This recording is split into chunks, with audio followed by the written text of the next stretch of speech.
আসসালামু আলাইকুম গাইস, কেমন আছেন আপনারা সবাই? আশা করি ভালো আছেন। আমিও ভালো আছি। আজকে আমি রান্না করব তেলাপিয়া মাছের রসা ভুনা এবং তিত করলার মচমচা ভাজি। সেজন্য আমি কেটে নিয়েছি পেঁয়াজ, রসুন, কাঁচামরিচ, ধনেপাতা। এখন আমি মাছগুলো লবণ হলুদ দিয়ে মাখিয়ে নেব ভাজার জন্য। চুলায় একটা কড়াই বসিয়ে দিব, সেখানে তেল একটু লবণ দিয়ে দিলাম। তেলগুলো গরম হয়ে গেলে মাছ দিয়ে দিব। তেল আমার গরম হয়ে গেছে, মাছগুলো দিয়ে দিচ্ছি ভাজার জন্য।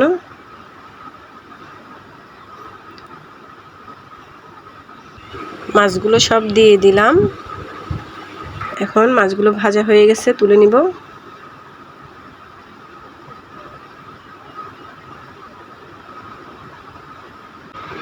মাছগুলো আমার ভাজা হয়ে গেছে দেখুন। এখন আমি যে কড়াইয়ে মাছগুলো ভাজছি সেখানে তেল দিয়ে দিলাম, পেঁয়াজ দিয়ে দিলাম, 1 চামচ লবণ দিয়ে দিলাম, একটু নেড়েচেড়ে দিচ্ছি পেঁয়াজগুলো নরম হয়ে যাওয়ার জন্য। 1 চামচ হলুদ দিয়ে দিলাম, 1 চামচ মরিচ দিয়ে দিলাম। এখন আবারও একটু চেড়ে দিচ্ছি।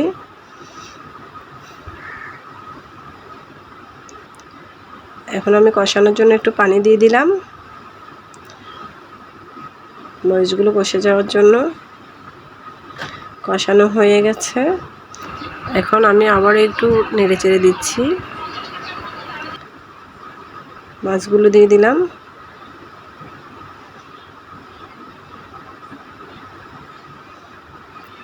দেখুন কালারটা অনেক সুন্দর লাগতেছে। কমেন্টে জানাবেন কিন্তু আপনারা আপনাদের কেমন লাগতেছে। দেখুন মাছ সব দিয়ে দিলাম।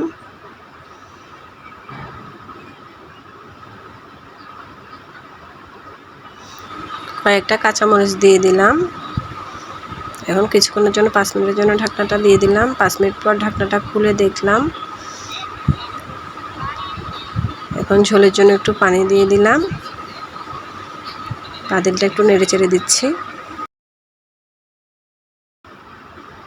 এখন আবারও কিছুক্ষণের জন্য আমি ঢাকনা দিয়ে দিব।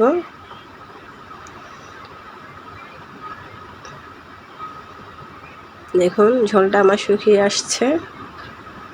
এখন আমি এর মধ্যে ধনেপাতা দিয়ে দিব। কালারটা কেমন হয়েছে আপনারা জানাবেন। আমার রান্নাটা শেষ, চুলা থেকে নামিয়ে ফেলছি। কেমন হয়েছে, কেমন লাগতেছে একটু জানাবেন কমেন্টে। আমার তো এখনই খেয়ে ফেলতে ইচ্ছে করতেছে। আর একটা কড়াইয়ে আমি তেল দিয়ে দিলাম।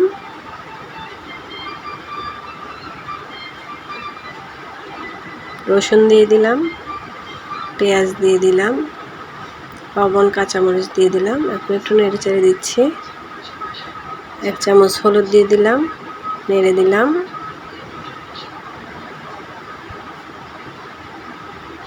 এক চামচ মশলার গুঁড়ি দিয়ে দিলাম, আবারও নেড়ে দিলাম।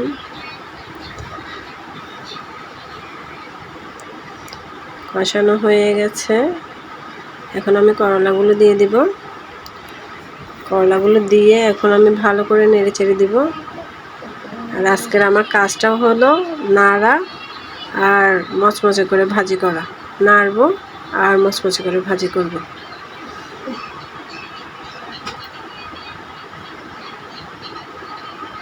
আবারও নেড়ে দিচ্ছি। শুরুতেই তো বললাম আজকে শুধু নাড়বো আর মচমচা করে করে ভাজি করব।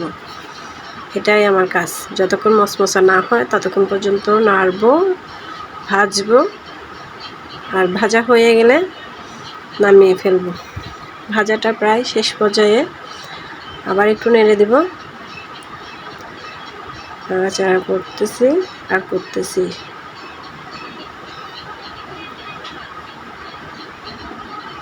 ভাজাটা হয়ে গেছে। কেমন হয়েছে কমেন্টে আপনারা জানাবেন। আবারও নাড়াচাড়া করতেছি, এই আর কি। আল্লাহ হাফেজ।